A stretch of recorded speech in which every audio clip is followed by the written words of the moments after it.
Hello আমার প্রিয় বন্ধুরা তোমরা সকলে কেমন আছো? বন্ধুরা, তোমাদের জন্য নিয়ে আসলাম নতুন একটি মজার গল্প।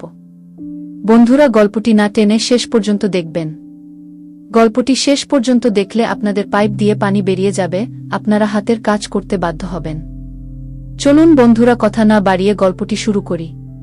13 দিনের ছোট বাচ্চাসহ পাত্রীকে বিয়ে করতে এসেছে কবির। হবু বউ একবার কোলের বাচ্চাকে শান্ত করছে, আরেকবার পাত্রপক্ষের প্রশ্নের জবাব দিচ্ছে। এর চেয়ে অদ্ভুত দৃশ্য বোধহয় কবিরের আগে কখনো দেখেনি। ছোট মামা দেখে শুনেও এমন পাত্রী দেখাতে নিয়ে আসবে তা কখনো কল্পনাও করেনি সে। কথায় কথায় জানতে পারে বিয়ের পাত্রীর নাম সুনেরাহ। প্রায় 5 মাস আগে সুনেরাহ প্রেগন্যান্ট থাকাকালীন তার প্রাক্তন স্বামী অনেক দুর্ঘটনায় মারা গেছে। সেই থেকেই বাবার বাড়িতে আছে সে। কবির কি প্রশ্ন করবে সেটাই ভেবে পাচ্ছে না। এমনকি এ বাড়িতে আসার পর যখন জানতে পেরেছে সুনেরাহর 13 দিনের ছোট একটা মেয়ে বাচ্চাও আছে, সেই থেকে সে যেন একেবারে হতভম্ব হয়ে গেছে। প্রায় মিনিট 4 কেটে যাবার পর সে একরকম বিরক্তি আর সংকোচে সুনেরাহর দিকে তাকাল। সদ্যমা হওয়া এক নারীকে যেন মনে হচ্ছে প্রস্ফুটিত পদ্ম। কয়েক সেকেন্ড সে তো দৃষ্টিই ফেরাতে পারল না। সুনেরাহর হয়তো ঠিক এমনই সুন্দর হয়ে থাকার উচিত জন্মান্তর ধরে। কবিরের মা রাফিয়া রহমান পাশ থেকে ছেলেকে সামান্য ধাক্কা দিয়ে বললেন, তুই কি সুনেরাহর সাথে আলাদাভাবে কথা বলতে চাস? অবশ্য সেটাই উচিত। অফিস থেকে এভাবে জোর করে ধরে নিয়ে চলে এসেছি। কবির জবাব দিতে যাবে, কিন্তু তার আগেই সুনেরাহ হঠাৎ বলে উঠল, তার আর দরকার নেই। কারণ আমি এই বিয়েটা করছি না। আমার মেয়ের বয়স মাত্র 13 দিন। ডেলিভারির ঘা শুকোয়নি আজও। আর এর মধ্যে আমি বিয়ে করব? অসম্ভব। রাগিব ভাইয়া, এইসব পাগলামির মানে কি বলতো? আমি তো তোমাকে একবারও বলিনি যে আমার মেয়ের জন্য দ্বিতীয় বাবা এনে দাও। তাহলে হঠাৎ এই বিব্রতকর পরিস্থিতি কেন? সুনেরাহ তার ভাইয়ের দিকে বিরক্তিভরা দৃষ্টিতে তাকাল, কিন্তু এতে যেন রাগিবের বিন্দুমাত্র আগ্রহ নেই। সে বোনের দিকে শান্তভঙ্গিতে চেয়ে কিছু একটা ইশারা করে। সুনেরাহ ব্যাপারটা কোনোভাবেই ধরতে পারে না। বছর 1.5 হলো তার মা মারা গেছে। বাবা মারা গেছেন আরও আগে। বর্তমানে শ্বশুরবাড়ি ছেড়ে এই রাগিবের বাড়িটাই তার শেষ সম্বল।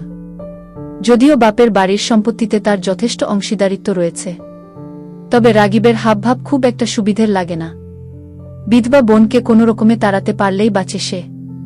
রাগিবের টঙ্ক না নড়লেও কবিরের কাছে সুনেরাহর কথাগুলো ভীষণ ভালো লাগল। তার জায়গায় অন্য কোনো মেয়ে হলে সাথে সাথে এই সুযোগটা লুফে নেবার চেষ্টা করত, এ ব্যাপারটা শতভাগ নিশ্চয়তার সাথেই বলা যায়। কিন্তু সে এর ধারে কাছেও নেই। কতটা আত্মসম্মানী হলে কোনো মেয়ে এই পরিস্থিতিতে দাঁড়িয়েও নিজের কাঠিন্য ধরে রাখতে পারে, সেটাই বড় প্রশ্ন। সে রাগিবকে উদ্দেশ্য করে বলল, মিস সুনেরাহ যদি রাজি থাকেন তবে এই বিয়েটা করতে আমার বিশেষ কোনো আপত্তি নেই। আমি উনার সঙ্গে জীবন সাজাতে রাজি। কবিরের কথায় সুনেরাহ যেন হতভম্ব হয়ে গেল। একজন অবিবাহিত ছেলে তার মতো বিধবা এক বাচ্চার মাকে এত সহজে বিয়ে করতে রাজি হবে সে ভাবনাতেও আনতে পারেনি। তাছাড়া ঘরে ঢোকার সময় পাত্রীর অবস্থা শুনে কবিরের মুখের প্রকাশভঙ্গি তার দৃষ্টি এড়ায়নি। সে তখনই টের পেয়েছিল এই মানুষটা তার প্রতি আগ্রহী হবে না। কিন্তু হঠাৎ করেই দাবার গুটি এমন 360 ডিগ্রি ঘুরে যেতে পারে, ব্যাপারটা সে ঠিক বুঝতে পারে না। সে নির্বাক হয়ে কবিরের চোখের দিকে চেয়ে থাকে।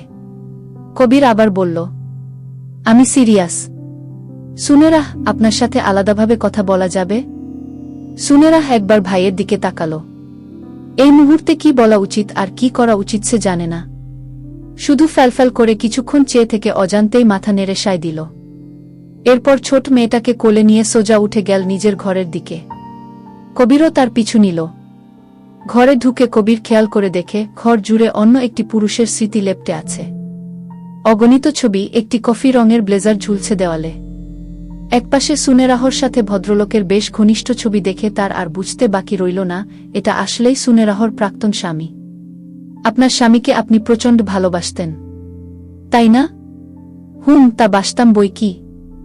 ভদ্রলোকের নাম কি ছিল বলা যাবে? অনেক মুস্তাফিজ। পেশায় একজন ইভেন্ট প্ল্যানার ছিল সে। Love marriage.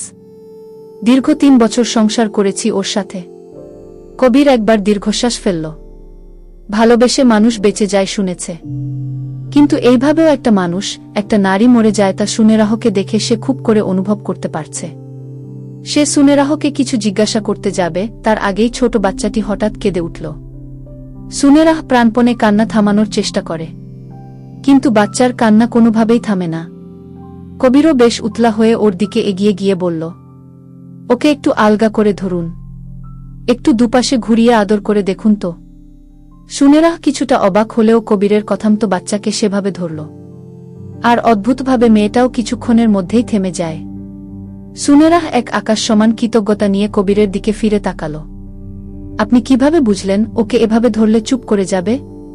কেন জানি না, তবে আমার মনে হল অনেক আগে আমার ভাইয়ের বুকে মানে চাচাতো ভাবিকে দেখেছিলাম, সেটাই হঠাৎ খেয়ালে এলো। আচ্ছা, আপনার বাবুর নামটা কি? অনুদিতি। কিছু মনে না করলে একটা প্রশ্ন করব?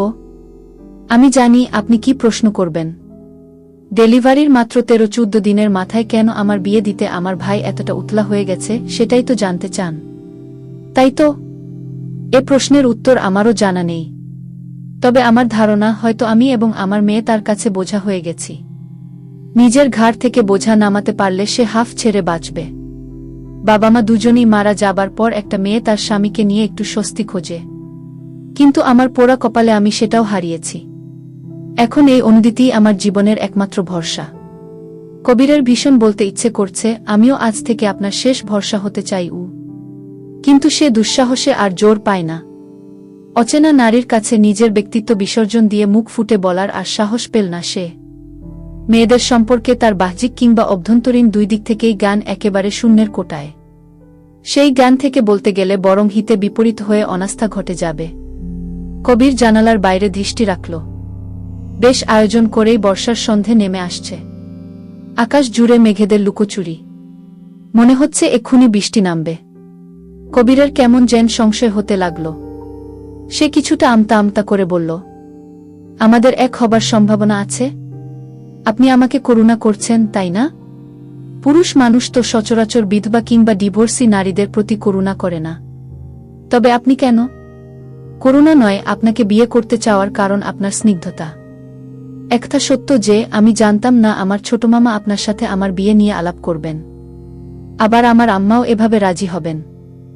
শুরুতে বরং বিরক্ত হয়েছিলাম, কিন্তু আপনাকে যত দেখছি কেন জানি তত মুগ্ধ হচ্ছি। আপনি এটাকে কি বলবেন? সুনেরাহ আড়ালে একবার মুচকি হাসল। কবির আবার বলে, আমার সম্পর্কে জানবেন না? না, আমরা কি বাইরে গিয়ে বিয়ের বাকি আলাপটা এগোনোর কথা বলতে পারি? কবির কিছুটা ভেবাচেকা খেয়ে ওর দিকে তাকাল। সুনেরাহ সত্যি সত্যি ওকে বিয়ে করতে রাজি হয়ে গেছে। আনন্দে যেন কিছুক্ষণ ওর মুখ দিয়ে কোনো কথাই বের হল না। সুনেরাহ নিজে থেকেই কিছু বলতে যাবে, এমন সময় হঠাৎ বিছানার উপর তার ফোনের রিংটোন বেজে উঠল। কবির সেদিকে তাকিয়ে দেখে নাম্বারটি ছু ডিয়ার হাজব্যান্ড বলে সেভ করা। কবিরের এভাবে তাকিয়ে থাকা দেখে সুনেরাহ মনে হলো বেশ ভয় পেয়েছে।